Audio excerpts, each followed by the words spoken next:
بسم اللہ الرحمن الرحیم۔ السلام علیکم میرے پیارے دوستو۔ حاجی صاحب نے آخری عمر میں فیکٹری لگا لی اور وہ 24 گھنٹے فیکٹری میں رہنے لگے۔ وہ 16 سے 18 گھنٹے دفتر میں کام کرتے تھے اور جب تھک جاتے تھے تو فیکٹری کے گیسٹ ہاؤس میں سو جاتے تھے۔ حاجی صاحب کے مزاج کی یہ تبدیلی سب کے لیے حیران کن تھی۔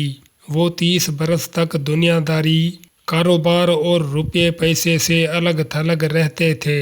انہوں نے یہ عرصہ عبادت اور ریاضت میں گزارا تھا اور اللہ تعالیٰ نے انہیں اس ریاضت کا بڑا خوبصورت صلہ دیا تھا۔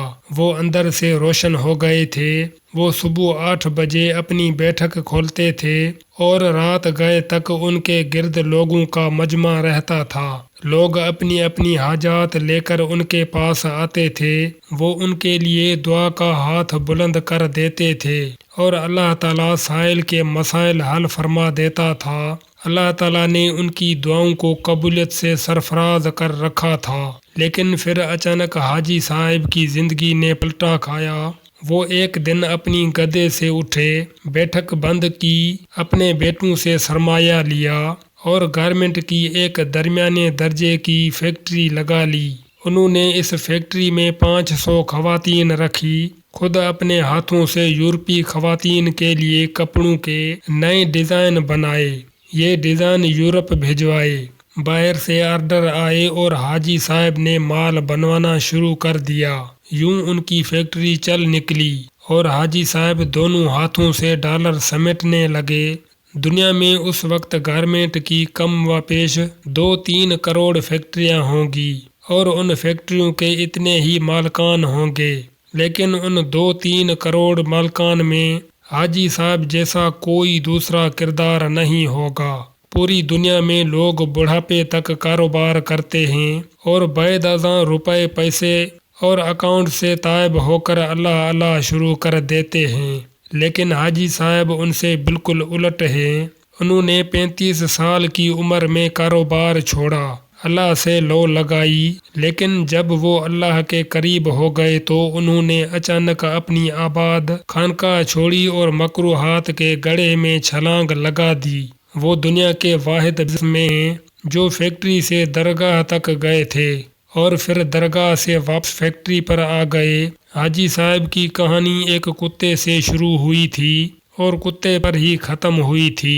یہ 35 برس پرانی بات تھی۔ حاجی صاحب کی گارمنٹ فیکٹری تھی۔ حاجی صاحب صبح صبح فیکٹری چلے جاتے تھے اور رات بھیگنے تک کام کرتے تھے۔ ایک دن وہ فیکٹری پہنچے تو انہوں نے دیکھا ایک درمیانی قد کاٹھ کا کتا گھسٹ گھسٹ کر ان کے گودام میں داخل ہو رہا ہے۔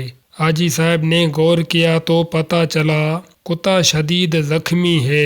شاید وہ کسی گاڑی کے نیچے آ گیا تھا جس کے باعث اس کی 3 ٹانگیں ٹوٹ گئی تھی اور وہ صرف ایک ٹانگ کے ذریعے اپنے جسم کو گھسیٹ کر ان کے گودام تک پہنچا تھا۔ حاجی صاحب کو کتے پر بڑا رحم آیا۔ انہوں نے سوچا وہ کتے کو جانوروں کے کسی ڈاکٹر کے پاس لے جاتے ہیں، اس کا علاج کراتے ہیں اور جب کتا ٹھیک ہو جائے گا تو وہ اسے گلی میں چھوڑ دیں گے۔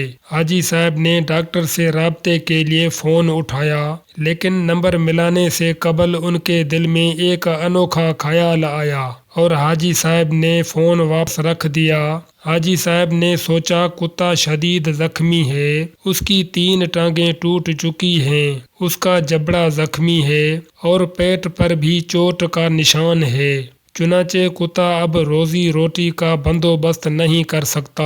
حاجی صاحب نے سوچا اب دیکھنا یہ ہے قدرت اس کتے کی خوراک کا بندوبست کیسے کرتی ہے۔ حاجی صاحب نے مشاہدے کا فیصلہ کیا اور چپ چاپ بیٹھ گئے۔ وہ کتا سارا دن گودام میں ہی بے ہوش پڑا رہا۔ شام کو جب اندھیرا پھیلنے لگا تو حاجی صاحب نے دیکھا ان کی فیکٹری کے گیٹ کے نیچے سے ایک دوسرا کتا اندر داخل ہوا۔ کتے کے منہ میں ایک لمبی سی بوٹی تھی۔ کتا چھپتا چھپاتا گودام تک پہنچا، زخمی کتے کے قریب آیا، اس نے پاؤں سے زخمی کتے کو جگایا اور بوٹی اس کے منہ میں دے دی۔ زخمی کتے کا جبڑا حرکت نہیں کر پا رہا تھا، چنانچہ اس نے بوٹی واپس اگل دی۔ صحت مند کتے نے بوٹی اٹھا کر اپنے منہ میں ڈالی۔ بوٹی چبائی، جب وہ اچھی طرح نرم ہو گئی تو اس نے بوٹی کا لقمہ سا بنا کر زخمی کتے کے منہ میں دے دیا۔ زخمی کتا بوٹی نگل گیا۔ اس کے بعد وہ کتا گودام سے باہر آیا۔ اس نے پانی کے حوض میں اپنی دم گیلی کی، واپس گیا اور دم زخمی کتے کے منہ میں دے دی۔ زخمی کتے نے صحت مند کتے کی دم چوس لی۔ صحت مند کتا اس کارروائی کے بعد اطمینان سے واپس چلا گیا۔ حاجی صاحب مسکرا پڑے۔ اس کے بعد یہ کھیل روزانہ ہونے لگا۔ روز کتا آتا، زخمی کتے کو بوٹی کھلاتا، پانی پلاتا اور چلا جاتا۔ حاجی صاحب کئی دنوں تک یہ کھیل دیکھتے رہے۔ ایک دن حاجی صاحب نے اپنے آپ سے پوچھا، وہ قدرت جو اس زخمی کتے کو رزق فراہم کر رہی ہے، کیا وہ مجھے 2 وقت کی روٹی نہیں دے گی؟ سوال بہت دلچسپ تھا۔ حاجی صاحب رات تک اس سوال کا جواب تلاش کرتے رہے، یہاں تک کہ وہ توکل کی حقیقت بھانپ گئے۔ انہوں نے فیکٹری اپنے بھائی کے حوالے کی اور تارک الدنیا ہو گئے۔ وہ مہینے میں 30 دن روزے رکھتے اور صبح صادق سے اگلے صبح کاذب تک رکوع و سجود کرتے۔ وہ برسوں اللہ کے دربار میں کھڑے رہے۔ اس عرصے میں اللہ انہیں رزق بھی دیتا رہا اور ان کی دعاؤں کو قبولیت بھی، یہاں تک کہ وہ صوفی بابا کے نام سے مشہور ہو گئے اور لوگ ان کے پاؤں کی خاک کا تعویذ بنا کر گلے میں ڈالنے لگے۔ لیکن پھر ایک دوسرا واقعہ پیش آیا اور صوفی بابا دوبارہ حاجی صاحب ہو گئے۔ یہ سردیوں کی ایک نیم گرم دوپہر تھی۔ صوفی بابا کی بیٹھک میں درجنوں عقیدت مند بیٹھے تھے۔ صوفی بابا ان کے ساتھ روحانیت کی رموز شیئر کر رہے تھے۔ باتوں ہی باتوں میں صوفی بابا نے کتے کا قصہ چھیڑ دیا اور اس قصے کے آخر میں حاضرین کو بتایا، رزق ہمیشہ انسان کا پیچھا کرتا ہے، لیکن ہم بے وقوف انسانوں نے رزق کا پیچھا شروع کر دیا ہے۔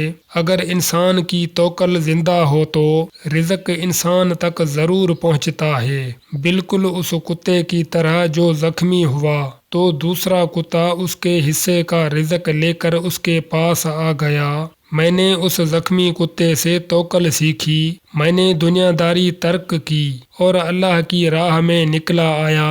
آج اس راہ کا انعام ہے، میں آپ کے درمیان بیٹھا ہوں۔ ان 30 برسوں میں کوئی ایسا دن نہیں گزرا جب اللہ تعالیٰ نے کسی نہ کسی وسیلے سے مجھے رزق نہ دیا ہو، یا میں کسی رات بھوکا سویا ہوں۔ میں ہمیشہ اس زخمی کتے کو تھینک یو کہتا رہتا ہوں، جس نے مجھے توکل کا سبق سکھایا تھا۔ صوفی بابا کی محفل میں ایک نوجوان پروفیسر بھی بیٹھا تھا۔ پروفیسر نے جینز پہن رکھی تھی اور اس کے کان میں MP3 کا ایئر فون لگا تھا۔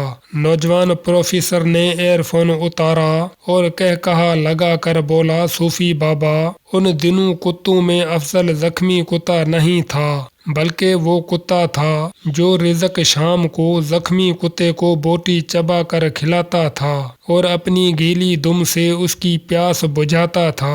کاش آپ نے زخمی کتے کے توکل کے بجائے صحت مند کتے کی خدمت، قربانی اور ایثار پر توجہ دی ہوتی تو آج آپ کی فیکٹری 500-600 لوگوں کا چولہا جلا رہی ہوتی۔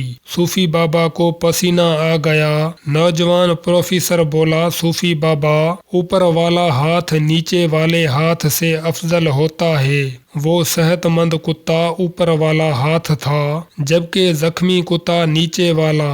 افسوس آپ نے نیچے والا ہاتھ تو دیکھ لیا، لیکن آپ کو اوپر والا ہاتھ نظر نہ آیا۔ میرا خیال ہے آپ کا یہ سارا توصف اور سارا توکل خود غرضی پر مبنی ہے، کیونکہ ایک سخی بزنس مین 10,000 لقمے اور بے ہنر درویشوں سے بہتر ہوتا ہے۔ نوجوان اٹھا، اس نے سلام کیا اور بیٹھک سے نکل گیا۔ حاجی صاحب نے 2 رکعت نفل پڑھے، بیٹھک کو تالا لگایا اور فیکٹری کھول لی۔ وہ اب عبادت بھی کرتے ہیں اور کاروبار بھی۔ مزید ایسی ویڈیو دیکھنے کے لیے چینل کو سبسکرائب اور ساتھ میں بیل آئیکن پریس کر دیں تاکہ آئندہ آنے والی ہر ویڈیو آپ دوستوں تک بر وقت پہنچتی رہا کریں۔